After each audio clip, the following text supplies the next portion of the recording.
Hello and welcome to another session of Groundbreakers Live. I'm your host Javed Mohammed, and I'm very honored to have with us Francis Mignault, who is an Oracle ACE director and also an APEX specialist at In Solutions. So Francis, welcome. Hi, Javed. How are you? Good, thank you. So let's get right into it and talk about APEX. How did you become involved with APEX? Well, actually, at Insom, I'm actually the one that brought Apex to the company when we started. Okay. So, yeah, a long time ago. And it was kind of luck, I think, if we could say, because we were doing a lot of Oracle work. I've been working with Oracle databases for a long, long time. Started in '86. And I used to do Oracle Forms at that time, and a very old version, Oracle 6, and then over the time I became a DBA, and then when Insom got created, so I'm one of the co-founder of the company.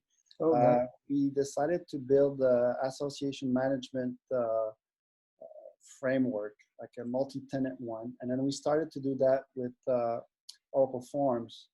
But then at that time, that was in 2004, and then we wanted to bring that to the cloud, to not the cloud that didn't exist at that time, but to the web. So since it was an association management platform, then the members could go in online and register. And at that time, that's what it was kind of, latest technology to go on the web to register events and stuff. So long story short, we wanted to put forms on the web. It was quite complex. And then I was playing with the database, installing Oracle 10. And then I stumbled on something called HTMLDB, which is now called APEX, right? So I installed that. And then within a couple of weeks, days, we say 2 weeks, I had a fully completed functional application that would handle multi languages and then be all web-based and before going there, we even tried other technologies, and it was quite complex. But with the Apex framework, what's nice about it, it's low code. It's always been. So we were able to create something that was working, a real application, secured, and again with globalization and everything else, quite quickly. So that's how the whole story started. We built this application, and over time, because we started using Apex when it came out. So in 2004, it's actually when HTMLDB and Apex actually came out on the market. And by a couple of years after that, we saw that there was a lot of opportunities to do consulting and do other projects with Apex. So we took our expertise that we've built using it for ourselves, for our association management. And then we developed that into more of consulting services and then building a real practice at Insom. So that's where our focus on Apex became like quite obvious for us, that was the niche that we were going to specialize in and go on. Great. So you probably developed many applications since then. And I know it's always hard to pick one, but I'm going to ask you to do that. Is there one that you feel really proud of, or you're passionate about, or something that's memorable?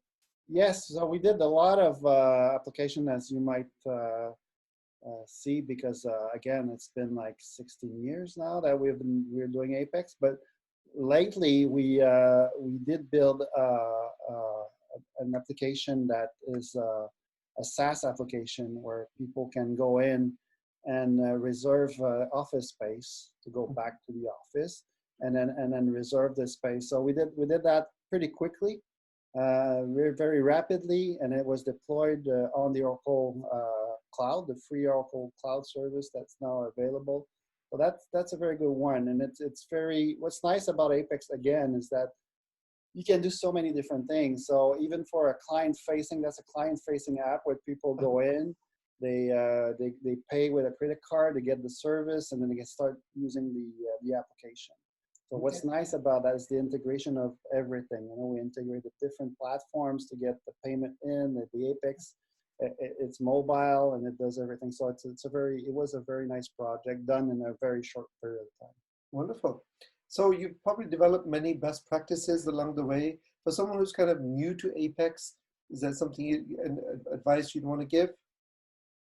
Well, my background when I started with Apex was, again, in Oracle Forms. So I was always a back-end kind of guy. So I was DBA and doing everything Oracle, and very deeply on the database side.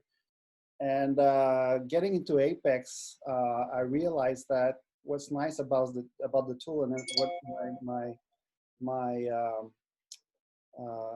what I would tell people that starts with Apex, they should start with what they know. So because it's a low code and you can start building application. If you're not a JavaScript person, or if you're not a UI, don't worry too much about it. Just start using the tool, start learning Apex, start building applications, and use the templates and universal theme and what's built in, and use the wizards and build the application.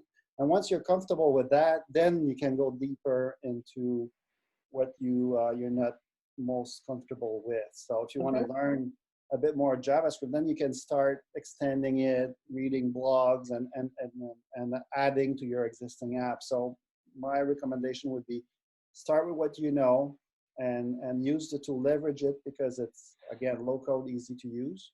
But then as you feel more familiar and at ease with Oracle Apex, then go into those places where you're not as comfortable and start learning those other technologies. Okay. So just as there are things to do, there are probably things to avoid.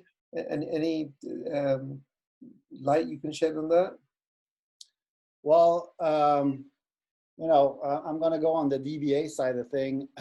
So when you start as a DBA, or you install your Apex your Apex environment on a database or in the cloud, I would say one thing to be aware of is that the way that the Apex environment or the Apex sessions are connected to the database, it could be a bit hard to monitor those sessions in the database. So my little tip of the day today is that if you look at the vSession view and you look at the Oracle sessions, you're able to get to know what page is being used and what session and what Oracle user or schema has been used, and what Apex user has been used. So to pinpoint or to do some good monitoring and performance tuning, my suggestion would be to look at the module info and session info, and not only the Oracle username. So client info, client and identifier, and module info. I'm going by heart here, but people will know what this is all about. And then you'll be able, if you look at those Apex public user sessions, you'll be able to see exactly what's going on what page and who's doing that. So that's a tip I give a lot, because that's a question I get a lot from people. Okay, well, thank you for sharing. So to wrap things up, I want to ask you actually one non-Apex related question. So I understand you live out in Montreal, Canada. So if someone was to be visiting Montreal, I'm sure there's probably many things to see, many foods to try. But if there's like one recommendation you have, like if you come to Montreal, you should do, what would that be? I guess well, many things, but try the bagels. They're pretty good, or the smoked meat. So as far as food is concerned, but go visit the old Montreal. It's pretty nice, really nice place to visit when you're in Montreal. I think that's the place to go to the first time you come over. So it's worth seeing. Right. Well, I've passed through Montreal Airport, but I've never made it into the city. Well, so I hope I'll get to do that one day. All right then. Well, Francis, thank you so much for sharing, and wishing you all the best. All right. Thank you very much, Javed.